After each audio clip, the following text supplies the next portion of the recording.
انا سبت الشغل دلوقتي. نيجي لناحيه السالري. شركه فودافون وشركه امازون، اي حد دلوقتي عايز يشتغل فبتجيله دلوقتي ان هو يشتغل كول سنتر. ويا سلام بقى لو معاك لغه او اتنين، فانت كده عندك شغلانه بمبلغ كويس.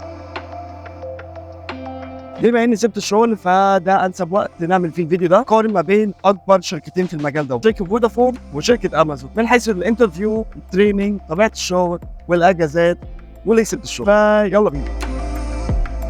اول حاجه هي الانترفيو. نيجي لشركه امازون. الانترفيو كان اونلاين وكان بيبقى عباره عن 2 انترفيو. اول انترفيو بتدخله بيبقى عباره عن مكالمه بسيطه جدا، بيبقوا عايزين يعرفوا هل انت بتعرف اصلا تتكلم الماني ولا لا. ده بيبقى الغرض من الانترفيو الاولاني، وبيعملوا معاك ريكروتر من الشركه. بيبقى حاجه بسيطه، بيسال معاك اسئله بسيطه جدا، بس عايز يعرف انت اصلا بتتكلم ولا لا. بعد كده بندخل على حاجه اسمها سكند انترفيو. ده الانترفيو الفعلي اللي بتدخله من جوه الشركه، وبيحدد اذا كنت هتتقبل وهتمضي العقد ولا لا. بتدخل طبعا الانترفيو، بيبقى فيه كذا حد، بيبقى فيه تيم مانجر تقريبا واوبريشن مانجر، بيبقى فيه كذا حد يعني بيتست اللغه عنه. بس اللي بيعمل معاك انترفيو هو واحد. الانترفيو ده بيكون طويل شويه، بيبقى مدته مثلا حوالي من 10 لربع ساعه، وبيسالوك اسئله اتقل شويه، والمهم برضه ان انت تجاوب بطلاقه. بعد كده نيجي لشركه فودافون. طبعا الفودافون مش انترفيو ولا اثنين ولا ثلاثه، بيبقوا اربعه انترفيو، وللاسف كل الانترفيوهات بتبقى تقيله شويه. ازاي البروسيس بتمشي؟ اول انترفيو معاك بيكون هو انترفيو زي برضه بتاع شركه امازون، يبقى انترفيو خفيف، عايزين يتستوا انت اصلا بتعرف تتكلم اللغه اللي انت داخل فيها الشغل ولا لا. تاني انترفيو بتدخله بيكون برضو انترفيو مش صعب شويه، بس بيبقى فيه كذا حد، ولازم يتعامل على مايكروسوفت تيمز. هما بيحددوا معاك الميعاد، وبعد كده انت بتدخل في الميعاد المحدد لك على اللينك اللي بيبعته لك. بعد كده بتدخل الانترفيو. بعد ما بتدخل الانترفيو دوت، ولو عديت منه، واللي هو بيكون اصلا اسئلته برضه صعبه شويه، بتدخل الانترفيو التاني. بس خلينا نتكلم معاك عن الانترفيو التاني. هو بيتكلم معاك مثلا في حاجات مخصصه شويه، يعني تعرف ايه عن فودافون، فودافون عندها برودكتس ايه، طب انت ليه جاي هنا، ليه نعينك، وهكذا. فالمهم في الانترفيو التاني ان انت تثبت نفسك ان انت مؤهل ان انت تشتغل الشغلانه دي. بعد كده ندخل على الانترفيو التالت. الانترفيو التالت اسمه بزنس انترفيو، وهو بيكون شبه الانترفيو التاني، بس الفرق هنا ان هم مسمينه بزنس انترفيو. يعني بيدخل فيه كذا حد، وبيدخل فيه اللي ماسك الاكونتس دي مثلا في المانيا، بيدخل فيه ناس مهمه، فلازم برضه تثبت نفسك في الانترفيو التالت. لو انت عديت من الانترفيو التالت، الرابع يعني بالنسبه لك مش هيكون حاجه، لان هو ما بيكونش انترفيو، على اساس ما هو بيكون زي اي كيو تيست، وبيبقى كمبيوتر تيست. يعني بيدوك اسئله كده، بيشوفوا البيزكس بتاعتك في الكمبيوتر، بتعرف تستخدم الكمبيوتر سيستم. حاجات بسيطه قوي يعني، اللي كنا بناخدها في ابتدائي واحنا صغيرين في ماده الحاسب الالي. حاجات بسيطه قوي، بس برضو ده تيست لازم تعدي. وطبعا في حاجه اسمها تايبنج تيست، بتدخل بيقيس سرعه الكتابه بتاعتك على الكيبورد. ده طبعا موجود بس في فودافون.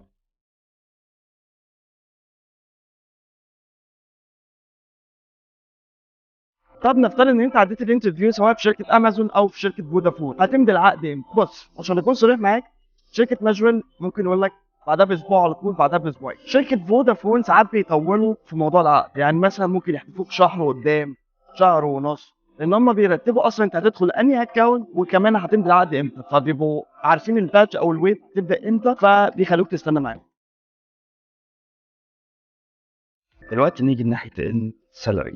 طبعا لو بصينا للسالري بتاع فودافون مقارنة بالسالري بتاع أمازون، فهنلاقي إن السالري بتاع فودافون أعلى من أمازون، بس من ناحية ضغط الشغل لسه هنعرف. تاني حاجة هي التريننج بتاع شركة أمازون كان بس أسبوعين. بتدخل أول أسبوع بيعرفك على السيستم والإيش لينيا بتاعة الشركة. ده كمان مش عايز أقول لك إن هو مش بيتم في أسبوعين، ده بيتم في أسبوع واحد، والأسبوع التاني بتطلع الفلور ومفروض بتعمل شادوينج. في المقارنة مع فودافون هنلاقي إن تريننج فودافون شهر ونص. أول أسبوع بيبدأ معاك بالكوميونيكيشن سكيلز، يبدأ يعرفك إزاي تتواصل مع الكوميونتي، ازاي تتعامل معاه. يعني بيعرفك سكيلز معينه بحيث ان انت تقدر تهدي الكل بشكل افضل وتتعامل معه بشكل احسن. بعد كده بيبقى في 5 اسابيع دول بتتعامل فيهم على السيستم. وبالمناسبه فودافون مش سيستم واحد، بتشتغل حوالي مثلا 5 أو 6 سيستمز تشتغل عليهم. بقيه ال5 اسابيع بتبدا تتعرف على السيستم، تبدا تعرف كل حاجه في السيستم. وبالمناسبه فودافون مش سيستم واحد بس، ده هم عباره عن 6 سيستمز او اكتر على حسب القسم اللي انت فيه. فبتبدا تاخد كل سيستم لوحده، بتبدا تتعلم الغشلين بتاع فودافون، بتبدا تفهم كل حاجه في الشركه. وطبعا لو بصينا من فودافون لامازون فهنلاقي هنا 6 اسابيع فودافون، امازون اسبوعين بس. نقطة تانية في التريننج، انت عندك التريننج بتاع ماجرل او امازون لازم تروح الشركة نفسها عشان تاخد التريننج. يعني التريننج بيبقى اسبوعين، كل يوم بتروح الشركة عشان تاخد التريننج بتاعك. الاسبوع بيبقى عبارة عن 5 ايام تريننج ويومين ويكند. في فودافون كان التريننج كله اونلاين، بتدخل برضه 5 ايام في الاسبوع بس بيكون اونلاين على تيمز. يعني معاك ترينر بيبقى فيه سكيدول معين بتدخل فيه الساعة كذا، التريننج بتاعك ثابت على مدار ال6 أسابيع. تالت حاجة جو الشغل. طبعا في أمازون كنا لازم نروح الشركة. الشغل طبعا تشتغلوا من الشركة. طبعا الشفتات عندك روتيشن، مفيش شفت ثابت. انت ممكن الأسبوع دوت يبقى عندك شفت الساعة 10 الصبح وفي نص الأسبوع عندك شفت الساعة 2 الظهر، عادي جدا. وكمان لازم تكون موجود قبل ميعاد الشفت بتاعك عشان السيستم بيعد من أول ما بتلوج ان. ده بالنسبة لشركة أمازون. طب بالنسبة لفودافون، انت عندك الشغل فروم هوم، بتشتغل من البيت. اول ما بتمضي العقد بيقول لك تعالى نديك لابتوب وروح اشتغل من البيت. طبعا بينزل لك سكيدول على حسب انت الشفتات بتاعتك روتيشنال ولا مش روتيشنال، ده بيبقى متوقف على الابتايلون اللي انت شغال فيه. على سبيل المثال انا اشتغلت في ابتايلون بي اس ال هوت لاين، كنت شغال الشفتات بتاعتي كانت روتيشنال، ولما نقلت الكومبلاينس تيم كان الشفتات بتاعتي فيكشن. طبعا هتيجي تقول لي الشغل فروم هوم طبعا احسن وبتصحى براحتك وهكذا.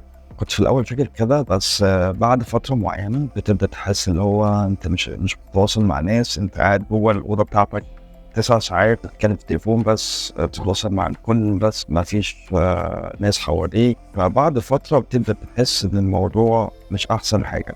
انت تحس ان انت في وحده في الشغل كده، على عكس كان الشغل في امازون كان بتنزل الفلور، بتقدر تتعرف على ناس، تتكلم مع ناس، طبعا بتاخد البريكس بتاعتك فبتنزل تشوف ناس جديده وهكذا. فلو انت شخص مش اجتماعي وبتحب تقعد لوحدك وهكذا فرشح لك الشغل فروم هوم.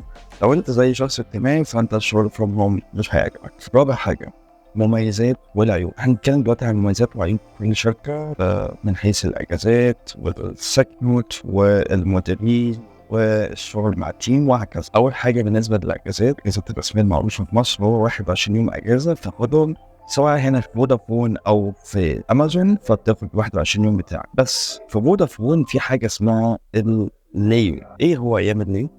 الليو ده بيكون يوم اجازه رسمي وانت مضطر تشتغل فيه في الشركه فبتاخده اجازه فبتحسب لك ليه. او ممكن تطلب ان انت يدفع لك دبل فانت بتاخد دبل بي. ده كان الزياده في الاجازات في شركه فودافون. طب ماجر ما كانش فيها موضوع الليو. طب انا لو حابب اشتغل في ايام اجازه اللي بيحصل في شركه امازون، لو هتشتغل في ايام اجازه هو الاوبشن الوحيد، يا اما تاخد نفس اليوم اجازه يا اما يدفع لك دبل بي، ما تاخدوش اجازه او رصيد اجازه. طيب من حيث السك، لو انت تعبان لو انت مش قادر تشتغل في شركه ماجر كان السك بتاخده عادي، بس بتبعت السك للدكتور اللي في الشركه وهو بيشوف. حتى لو انت مكتوب 5 ايام ممكن الدكتور بتاع الشركه يقرر يديك 3 بس. لكن في شركه فودافون لو كتب لك سك اسبوعين فانت بتاخد الاسبوعين كاملين عادي. في فودافون عندك السك بتاخد سك نوت معاك لحد 21 يوم، تاخد فيهم سك نوت ما بتخصمش حاجه من المرتب. عندك في ماجر لو خدت اكتر من يومين سك فانت عندك الكي بي ايز بتاعتك كلها تتخصم، وعندك يتخصم على كل يوم 25%. بالنسبة للمديرين في فودافون وماجرل، عندك الناس المديرين أو التيم مانجر بتاع شركة ماجرل أي نعم بيبقى عندك كوميونيكيشن سكيلز أكتر. المشكلة دي موجودة في فودافون إن المديرين هناك ما عندهمش نوع من الكوميونيكيشن، يعني اللي هو اللي إحنا عايزينه هو اللي.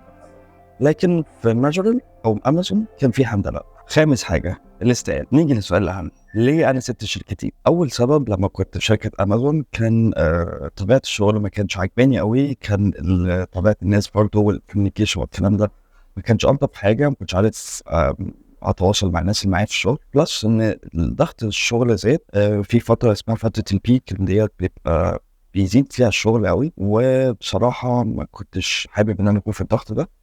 بلس ان انا جالي اوفر من كذا مكان في مجال السوشيال ميديا والتدريس والكلام ده، بس ما كنتش قادر اقول للاوفر لا، وساعتها سبت شركه امازون. نيجي لشركه فودافون. ليه انا سبت فودافون؟ انا سبت فودافون عشان الاسترس برضو حاجات معينه، بلس ان انا الشغل الفروم هوم جاب لي نوع ما من الوحده شويه، ان انا مش عارف اوصل مع الناس او ما فيش ناس كده بتعرف عليها، فاتخنقت اكتر وفي نفس الوقت كنت تعبت من شغل البيت لسبب لان انا مش من النوع اللي بقعد على مكتب وهكذا طول ما انا في البيت، فبقعد في اي حته، فده سبب لي برضو مشاكل طبيه. في اسباب تانية لسه هتعرفوها قدام، مش حابب ان انا اقولها دلوقتي بس هتعرفوها قدام. وبس كده، بكده نكون خلصنا الفيديو بتاع النهارده. لو عندك اي اسئله بخصوص مجال الفلوجز، كول سنتر، الكورسات بشكل عام، لو عندك اسئله باي شكل تقدر تكتب لنا على البيج وهتواصل معاك.